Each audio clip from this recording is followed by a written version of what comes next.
자, 질문입니다. 선인 선과 악인 악가라고 하는데 요즘 뉴스를 보면 악한 사람이 더 잘 살아 보인다. 너무나 공감이 가죠.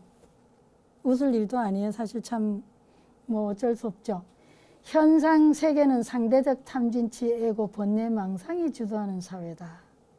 도덕적 기준이 상대적이고 그래서 교육이 필요하고 사회적 가치 윤리를 선도적으로 이끌어가야 한다. 선거에 동참하고 올바르게 보고 듣고 말하고 행동하고 발정도로 알고 배우고 실천하는 사회로 이끌어가야 한다. 행동하는 불교가 필요하다 이랬는데요. 그쵸. 선인 선과 악인 악가가 잘 우리 현상세계에서 되지 않는 이유는 왜 그럴까? 이 현상세계에서는 우리가 너무 이렇게 뭐라 그래야 되죠? 이 번뇌, 망상, 탐진치, 애고가 주도하는 사회다. 약간 좀 부정적인 그게 좀 당기긴 했는데 우리가 하나라도 먼저 깨친 사람이 참 이제 밑에 보면 참고해가 금강경에 났거든요. 금강경 내용이 첫 번째 뭐냐면은 최고의 깨달음, 최고의 완전한 궁극의 깨달음을 얻고자 하는 사람이 어떻게 그 마음을 다스리고 어떻게 그 마음을 유지하고 잘 닦아야 하냐라고 부처님께 질문했을 때 부처님이 이 세상에 단 한 중생도 빼지 말고 제외시키지 말고 그 모두를 다 제도해라 이런 말이 나오거든요. 그래서 불교가 그 최고의 지혜 경전에서 그렇게 말하고 있어요. 그러니까 내가 뭔가를 하나를 이해하고 배웠으면 적극적으로 현실에 동참하고 참여해야 되는데 실제는 어떠하냐? 명상을 하거나 수행을 하게 되면 자꾸 이렇게 피하게 돼요. 왜냐하면 나 이 상태가 너무 편안하고 좋으니까. 그래서 뭔가 좀 산으로 가고 싶고 조용한 데 있고 싶고 상대하고 싶지 않고 또 어떻게 보면은 또 그런 유형의 사람이 또 불교 수행을 보면서 그렇게 받아들여서 또 출가하고 싶어 하기도 하고 수행을 하고 싶어 하는지도 모르죠. 근데 사실은 진짜를 자세히 들여다보면 반대입니다. 내가 하나라도 배웠으면 배움이 필요한 사람한테 적극적으로 가르쳐주고 또 내가 하나라도 조금 더 알거나 여유롭거나 하면 그렇지 않은 사람을 도와주고 이래서 적극적인 어떤 사회 참여 불교, 행동하는 불교를 얘기하고 있는데 그러지 않아서 어떤 의미에서는 좀 선인 선과 아닌 악가 하는 부분도 있는데 아마 옛날에 우리가 이거 아주 옛날에 제가 굉장히 어렸을 때 지금은 뭐 쌀에 돌이 없잖아요. 제가 굉장히 어렸을 때는 쌀 하면은 돌을 이렇게 바가지로 이렇게 이린다 그래요. 골라내야 되는 시절이 있었어요. 그러면 가끔은 쌀에 잘못하게 되면 밥 먹는데 밥에 돌이 한두 개 나오거든요. 그럼 밥을 맛있게 먹다가 이제 화가 버럭 나죠. 주로 그 역할은 아빠가 하고 놀라고 미안해하는 건 엄마들이 한 건데 우리네. 그런데 요즘 왜 여성들이 더 세졌냐? 돌고 도는 거거든요. 극단으로 가면 반드시 돌게 됩니다. 그러니까 어느 한쪽이 지나치게 파워를 발휘하게 되면 세월이 흐르면 뭐예요? 약자가 다시 강자가 되고 강자가 약자 되는 동의 끝까지 가면 서가 나오고 서의 끝까지 가면 동이 나오는 것처럼 그렇게 돼요. 그래서 우리는 항상 중도적인 태도 필요한 거죠. 아무튼 그러면 뭐예요? 거기에 이렇게 말하게 되죠. 아니 한 개 먹으면 화가 뿡 났다. 두 번 좀 신경질 나고 세 번째 넣으면 이제 화가 빵 나면서 이게 뭐야? 밥이야 돌이야 이렇게. 근데 뭐예요? 쌀알이 몇 개의 그 밥 안에 셀 수 없이 많죠? 밥알이. 근데 돌은 한 3개나 4개, 5개 나오면 어떻게 보이게 되죠? 밥 전체가 부정되는 거예요. 이 밥이 그냥 밥이 아니라 돌이라고 돼요. 그렇듯이 어떻게 보면 우리 사회는 사실은 굉장히 뭐예요? 선한 사람이 복을 받고 착하고 잘 사는 사람이 끝내 굉장히 그 복되게 행복하게 잘 사는 그런 사람이 무수히 많은데 사실 이제 꼭 뭐예요? 밥 한 그릇에 돌이 한 4, 5개 들게 되면 그 완전 돌밥처럼 형편없게 보이듯이 어떻게 보면 우리 사회에 그런 사건들이 정말 날마다 우리 사실 듣는 게 그런 거잖아요. 너무 끔찍하게 느껴지고 세상이 너무 무섭고 세상이 정말 너무 살기 안 좋은 거라 그렇게 느껴질 수도 있어요. 근데 자세히 들여다보면 세상에는 여전히 선하고 정말 친절하고 우리가 본받을 만하고 너무너무 따뜻하고 인간적인 그런 좋은 사람들도 되게 많은데 우리가 어느 부분에 그만큼 초점을 가냐, 관점을 갖냐에 따라서 좀 다를 수도 있겠어요. 분명히 그렇게 탐진치, 애고 뭐 이런데 이렇게 주도해서 그렇게 욕심스러운 사람도 많이 있지만, 근데 그 사람 안에서도 사실은 그런 선한 부분도 있으니까 우리가 좀 참고를 하면 좋겠습니다. 또 다른 질문입니다. 우리가 지금 접하는 부처님의 가르침의 표현들은 2000년을 훌쩍 넘는 예전의 것입니다. 2020년을 살고 있는 현대인에게 지금의 언어로서 다시 말씀하신다면 우리 자신의 행복과 남과 어울려 사는 세상을 위해서 우리가 지켜야 하는 가장 중요한 것은 무엇인가요? 네. 이거는 개인에 따라서 굉장히 다를 수도 있겠어요. 근데 우리 자신의 행복과 남과 어울려 사는 세상을 위해서 우리가 지켜야 하는 가장 중요한 것은 무엇일까요? 제가 뭐라 답을 적어놨는지 한번 볼게요. 불교의 핵심 가치에 토대를 두는 거다. 이고등락, 요잉중생, 이를 위한 실천 방법, 자리이탈을 실천하는 거다. 네. 핵심 가치의 근본적으로는 장기적인 의미에서는 본질적으로는 우리가 뭐예요? 고통하는 것에 대한 민감성, 공감하면서 좀 즐겁도록 도와주고 중생을 유익되게 해주고 나를 이롭게 하고 타자를 이롭게 하는 서로 상생하는 삶을 사는 게 중요하죠. 그러기 위해서 방법론적으로 가장 첫 번째가 뭐냐? 여기 또 나오죠. 근데 이거 말고도 저는 그냥 심플하게 생각하죠. 그냥 우리가 당장 이런 거 다 모른다. 그럼 어떻게 우리가 살아가는데 가장 중요한 게 뭘까? 저는 그때그때의 어떤 에티켓이라고 생각해요. 매너라고 생각해요. 예의 같은 거요. 그러니까 매너, 이게 이제 아주 심각한 버전으로 가면은 불교의 계율인 셈인데요. 그냥 가볍게 보면은 저는 이게 하나의 뭐 규칙이라고 해도 좋고요. 예의라고 생각합니다. 예를 들어서 우리가 만약에 지금 수많은 차들이 있는데 신호등을 안 지킨다고 생각해 보세요. 무슨 일이 일어날까요? 우리가 같이 생활하는데 그때그때마다 환경에 따르는 거기에서 최고의 우리가 이 그룹에서 지금 우리가 이렇게 지금 여기서 부처님 말씀을 가지고 이렇게 공부하고 있는데 이 그룹에서도 보이지 않는 예의가 있는 거죠. 여러분 중에 갑자기 태어나서 제가 지금 말해야 되는데 여러분이 막 말한다. 그럼 엉망이 되지 않겠어요? 그러니까 우리가 무언에 보이지 않는 요 일, 요 시간 안에서, 요 공간 안에서, 요 시간 안에서 우리가 가장 최상의 어떤 결과를 얻기 위해서 우리가 각각이 해야 할, 지켜야 할 상황들이 있거든요. 그게 무겁게 큰 근본으로 가면은 계율이지만 가볍게 가면 우리는 서로 지켜야 할 어떤 예의 같은 거, 약속 같은 거죠. 그래서 그게 저는 간단하게는 그게 가장 중요하다고 생각하고요. 개정에 개해야 되는데, 근데 이제 큰 틀에서 보면 이런 거다. 예. 항상 뭐 한계를 가지고 이렇게 하기보다는 여유롭게 작은 공간, 또 제가 지금 학교에서 학생들을 가르칠 때 굉장히 중요한 또 예의가 있거든요. 요즘 비대면 수업을 하고 있어요. 어떤 학생은 그냥 틀어놓고 어떤 학생은 그냥 안 하고 또 말을 하기도 하고 이 엉망일 때, 그럴 때 그 안에서 수업이 잘 일어나려면 우리가 서로 말을 할 때도 전체 시간에서 한 사람이 만약에 그룹 토의를 하는데 3분을 줬는데 3명이 하는데 그럼 평균 한 명이 1분만 말해야 되는데 한 사람이 2분 말해버리면 뭐예요? 다른 사람이 30초밖에 말 못하니까. 그래서 우리가 서로 그런 걸 잘 지켜갈 때 굉장히 좋은 정말 우리 삶이 더 좋아지겠죠.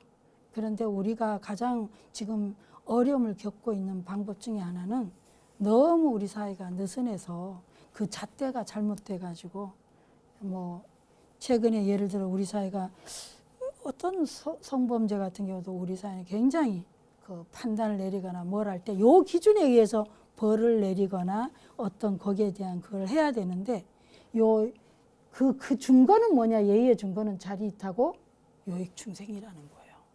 이고등락이고. 그런데 이상하게 뭐 무슨 인권 이래가 막 괴상하게 그 기준에 안 맞게 막 적용해버리면 엉망이 되거든요. 그래서 저는 두 가지다. 불교의 핵심 가치에 토대를 주는 것과 이 토대 기반 위에서 그때그때 상황에 맞는 어떤 질서나 예의, 에티켓이 중요하다. 이렇게 생각합니다.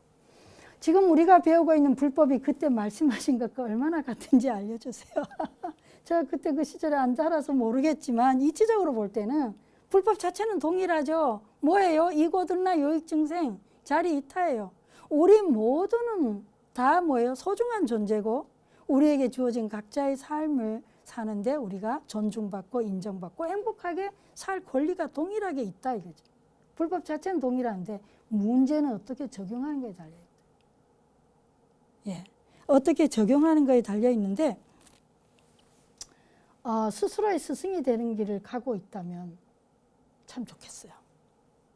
우리가 그러지 않고 우리 안에 불성이 있고 내가 진짜 타고난 지혜가 있고 그렇다면은 계속해서 뭐요? 내가 나를 나의 스승으로 만들어가는 그게 이제 부처님 마지막 유언이기도 합니다. 자등명 법등명 할 때. 그 지금 현대적인 말로 풀면 그거예요. 내가 나의 스승이 되어가는 길이 수행이다. 그래서 그렇게 한다면 결국은 같지 않겠냐. 이런 생각입니다. 그래서 엉뚱한 사람 자꾸 따라다니지 마시고 내가 가장 나를 소중히 여길 수 있게 해주는 그런 가르침을 계속 따라가면 좋을 것 같아요. 자, 그 다음에 질문입니다. 계율을 현대에 어떻게 적용해야 될까요? 계율은 이고등락 요익중생을 위한 자리이탈을 실천하고 실현하는 데 도움이 되는 것은 증장시키고 방해가 되는 것은 금지하는 도덕윤리다. 계율의 가치는 절대적, 계율의 작용은 상대적. 요 지금 마지막 부분이 굉장히 중요하겠어요. 마지막 부분에서요. 계율의 가치, 근본의 그 가치는 뭐예요? 변할 수가 없는 거죠. 예를 들면 모든 자들은 뭐예요? 우리가 행복해야 될 권리, 존중받아야 할 권리, 그리고 우리가 뭐죠? 타고난 우리의 그 신성함, 거룩함, 불성이 있다는 거예요. 그리고 그런 것은 뭐예요? 굉장히 절대적. 그걸 방해하거나 그걸 억압하거나 그게 성장하는 것을 장애한다면 뭐예요? 그런 걸 못하게 하는 거예요. 그걸 방지하는 것이 뭐예요? 계율이죠. 또 그것을 잘 증장시키게 하는 방법도 계율이에요. 그런데 계율의 적용, 작용은 상대적이다. 그런데 2000년 전의 계율과 2000년 후에 지금의 계율이 같다면 너무 이상하지 않겠어요? 그리고 그게 그 당시에 인도에서 했던 계율을 지금 우리 한국에 와서 사용한다면 이것도 이상하지 않겠어요?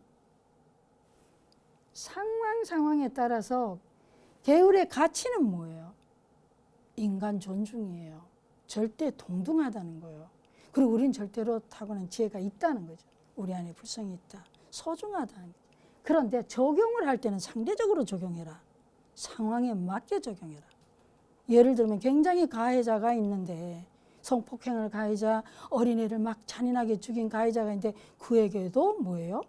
인권이 있다. 이랬으면 이건 엉망인 거죠. 근본이 안 돼. 뭘 무시한 거예요? 가치를 무시한 거예요. 그리고 또 뭐죠? 무슨 그가 정신적으로 이상하다. 이래갖고 또 존중해줘. 그렇다가 그냥 더 큰 그걸 치르는 거. 이런 것들은 뭐예요? 적용이 잘못됐다. 그래서 오직하면 우리 사회에서 요새 AI 판사가 나오길 바라겠어요. 이게 다 뭐죠? 법을 잘못 적용했다는 거예요.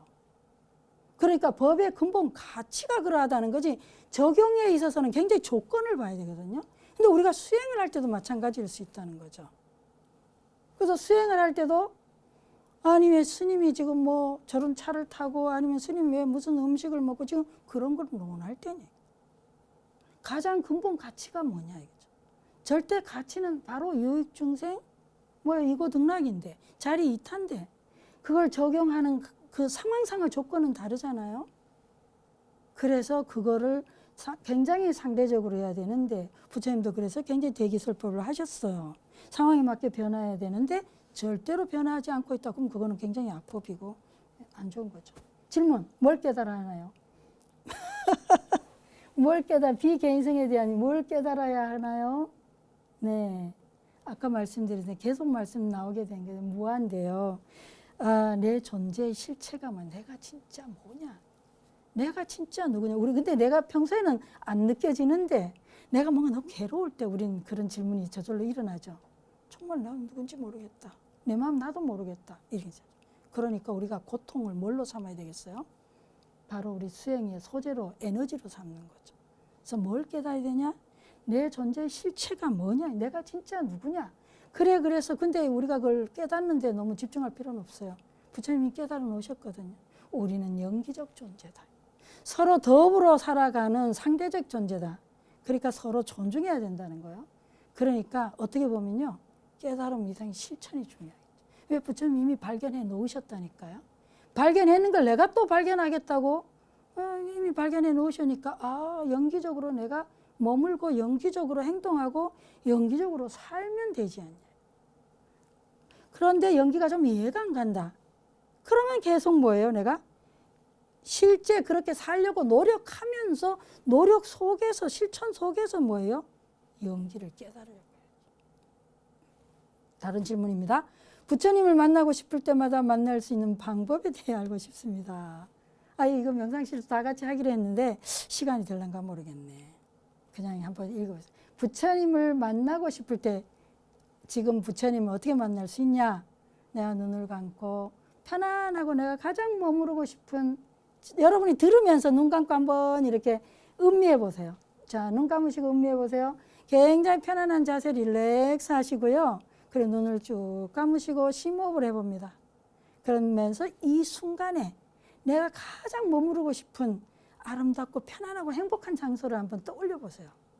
뭐 구름 위에 계셔도 좋고 고요한 숲속에 계셔도 좋고 시원한 바닷바람이 해변가도 좋고 어디든 다 좋습니다. 여러분이 즐기고 싶은, 특히 이 코로나 상황에서 한번 생각해 보세요. 즐기고 싶은 그 장소를 상상하시고 여러분이 그곳에 있다고 생각하세요. 잠시 후에 부처님이 여러분을 방문할 거예요. 부처님이 여러분에게 방문한다고 상상을 합니다. 그리고 방문을 해서 부처님을 맞이하세요.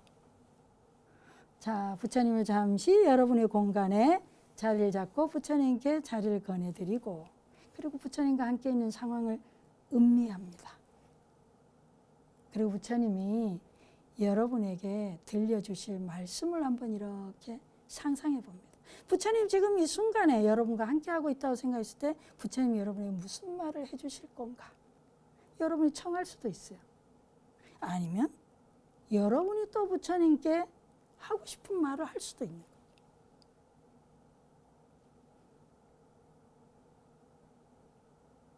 여러분의 부처님 말씀을 듣기도 하고 하기도 하고. 네, 잠깐 음미하시면 이제 작별을 준비해야 돼요. 그냥 부처님을 이렇게 편안하게 작별하시는데, 제가 이게 지금 명사를 조금 길게 해야 되는데 시간 관계상 그냥 짧게 했어요. 여러분은 언제든지 상상할 수 있어요. 그게 잘 안 되면 법당에 찾아가서 불상을 보시면서 상상해도 되고, 가능하다면 여러분의 그냥 공간에서 상상하셔도 됩니다.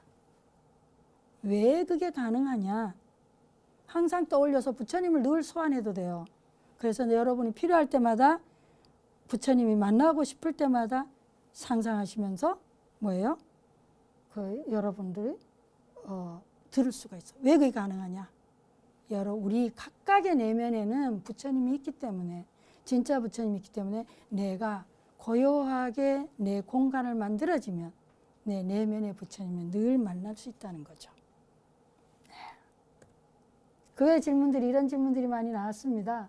과학이 지배적이고 전 세계적으로 탈종교화되고 있는 현상에 대한 한국 불교의 현실적 대응 방안에 대해 여쭙고 싶다. 부처님이 오셨을 때 질문들이 첫 번째 기억나시죠? 부처님의 가르침을 온전히 제가자가 실천 가능할까요? 죽음의 시점을 내서 뭐 이런 질문들 좀 많이 나왔어요. 저는 이 생에 어떤 가지를 하기 위해 왔을까요? 내가 존재하는 이유는 뭔가? 이런 질문들 많이 나왔었습니다. 계속 질문들이 있었는데요.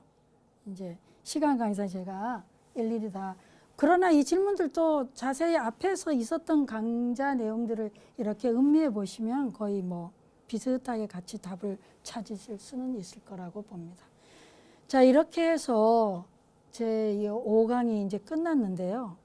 뭐 초점은 이래요. 그냥 좀 불교 공부를 어떻게 하면 좀 덜 헤비하게, 덜 무겁게 공부할 수 있을까 하는데 뒀고요.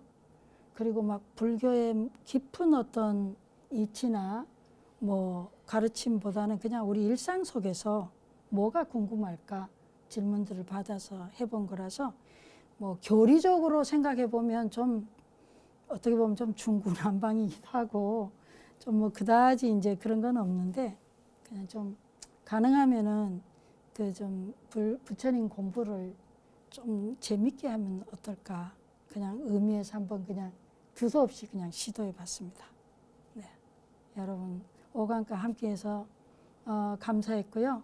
앞으로도 계속 부처님 불법과 함께 우리에게 주어진 이 삶의 시간들을 좀 더 소중하게 그리고 의미 있게 무엇보다 중요한 것은 좀 즐겁게 그렇게 함께 할 수 있으면 좋을 것 같습니다. 감사합니다.